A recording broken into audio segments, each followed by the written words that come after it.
I love the Ellen story so much of like, for some reason, kindergarten me and like third grade you would run home after, you know, drinking juice boxes and learning the alphabet, and we would go and watch the Ellen show, not like her sitcom, not her like, what is it called? Daytime show, But I remember sitting down and us watching the episode where she says she's a lesbian, and me being like, well, we can't watch it anymore.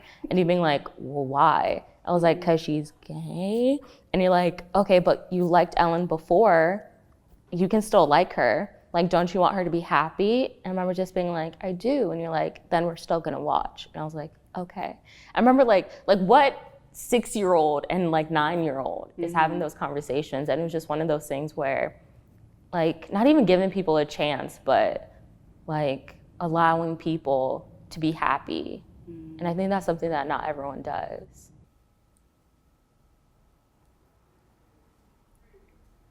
Deep in my mind, I knew I was gay already.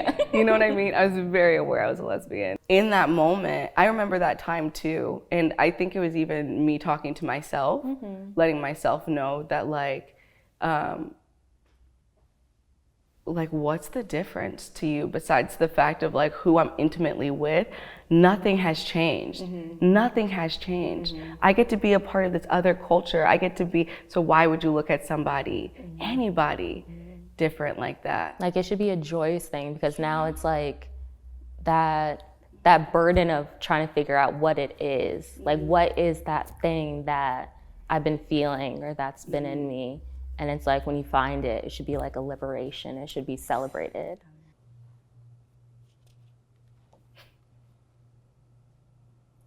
What scares you the most these days that I'm not aware of? Oh, what am I scared about? If we're talking about like current events, like everything that's been happening with Black Lives Matter this summer, from George Floyd to Breonna Taylor to all the trans men and women that were killed, I spent a lot of my summer being very depressed. It hit a part of me that it hit a sadness in me I hadn't felt quite before, because it was indifference as well. Especially the fact that people don't talk about trans people dying so often. Trans women especially, Especially Black trans women. Like, Black women will always be my number ones. Above all else, like, I am rooting for you, I am loving you, I am protecting you. So the fact that, like, I don't know, it also makes me fear of the names we don't know.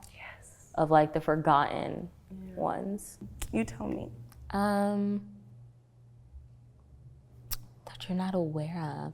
Well, I think when it comes to, I'm just afraid that like y'all are not gonna be like close. And I understand, like, I don't expect all siblings to be close, but it's just one of those things where I'm like, I'm obsessed with our little brother.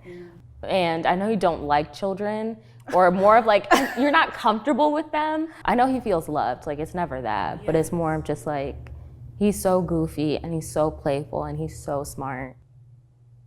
It's very much a me thing. Right now, I'm like, full disclosure, dealing with a lot of my own childhood trauma and problems. So being around him, it upsets me sometimes, if I'm being honest. Is it because it's like taking you back to being that age, or more of like? Really what I was dealing with at those ages. When I look at them, it scares me. I think of what could be happening to them, and no one know. I feel like I have moments where I feel like they couldn't. I know. I'm gonna give you some love.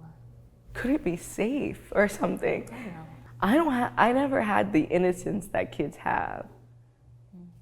You don't think so? No, I don't remember. I'm so sorry, sister. I don't remember ever feeling like, and I know that's not like how all kids feel, you know, but Yeah, I can't relate to them because I don't know what it's like to not have the kind of worries that I was having to deal with. Can I pat your face? Yeah. I see you struggling. Yeah, my shirt's light. You're not wearing white. You know, I'm prepared to be crying. It's all right. Thank you. I'm okay. You're okay. But I hear what you're saying, and I feel the same way. It's something that I'm working through. No, but I never knew that. That's, and not saying that I only was like, Ariel just hates kids. She just like, but it can come up that way. I've gone months without talking to anybody in our family. Yeah, but I want you to remember, like, I'm not just anybody. Yeah. Like, especially because I know when you say, like, you guys and everything, you're talking about the unit of our family. Yeah. I feel like I should be the one person in this world that you shouldn't have to feel that way. I agree, but then there's moments where you hurt my feelings. I know. And then I'm like, but I trusted you. So that's where it is for me. It's that if everybody else, I'm not sensitive to. Like, you can do something to me, I'll get over it, it's fine. Like, that's the world. You can't, like, hurt my feelings like that. You can hurt my feelings. You can make me not feel good. And it's not even like we don't speak to each other harshly or, like, anything like that. But at the same time, even, like, the other day, it hurts me because you're someone I love. And you're my little sister or someone I love. Yeah. And, like, the people that know you the best can, like, hurt you. Or, like, someone, like, anyone on the street can call me, like, a bitch, a dumb bitch, whatever. Anything. But, like, if you were like, Emily, you dumb bitch, I'd be like, why? What did I do? So I know what you mean. You know? Yeah. Is it me? It's me. Okay. How are we the most similar, and how does that scare you? I don't know if you're gonna like this answer. You can just say it. I think you're defensive like me because I can feel that fire that you have inside of you, and I'm like, I think I put that there. Like, I taught you not to take anything from anybody ever. Yeah. It doesn't scare me. I just want you to be able to, like, let people in, let them be able to say whatever it is that they need to say, and, like, not to take it personally or to heart. I don't like that people can be scared of me. And that's the way I've seen it. That's the words that were used to talk about me. And it wasn't ever that I was, I was never a malicious person. I was never a mean person. It really was just that I'm gonna ask for what it is that I want. If you're not able to give it to me, then you can just, like, be out of my face. I don't wanna talk to you. I think it's also, as Black women, Black femmes in this world, I think that, like, I always think if we took that, like, not even defensiveness, but determination, or that like way of, like, I don't know, I'm not gonna let you speak to me this way or handle this way, and put it on, like, anyone else, I think it would be a strength. But in these bodies, it comes off as you're doing too much. But it's, I don't know. I feel like out in the world, I'm more, not careful with my words, but I don't just, that passion isn't given to everyone. Give it to everybody. I don't think everyone deserves it. No one's safe, but just in the fact that no one's safe. Like, they don't get to be exempt because of how they look, or that, like, whether you walk into a job, whether, like, in any, I don't care what they look like. We grew up in a predominantly white area, and, like, we're still here. You know, like, you're gonna see me, but you're not gonna keep making me out to be like Ariel the Black girl. My name is Ariel. You know, I am a beautiful Black woman. I know that, but you will, and I wanted that for you. I don't know, I feel like. Is that me or you? I think it's your turn. Why do you love me? Oh. The worst times that I had, every single time something gets bad, I'm like, if I leave this earth, if I do something to myself, if anything like that happens, it's going to hurt her.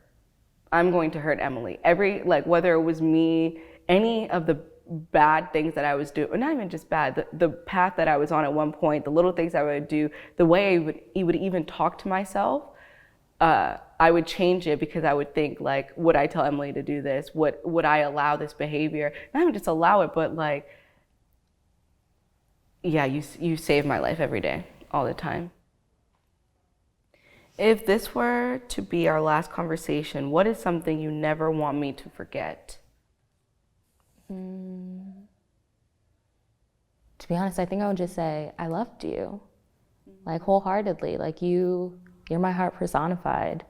And like, not without you, I wouldn't have my heart, but like with you, it's beating and it's flourishing and it's, yeah. You know, the whole world can hate me and I'll be okay. But as long as like you got me, then like I have all the love in the world, you know? I'll be good. I'll be great. As long as you feel the love. I do. Love you. Love you. Hey guys, Melanie again. Thank you so much for watching. Currently on the set of The End. If you want to bring these conversations at home, check it out at our shop. And if you want to watch more of our videos, check it out below. Thanks.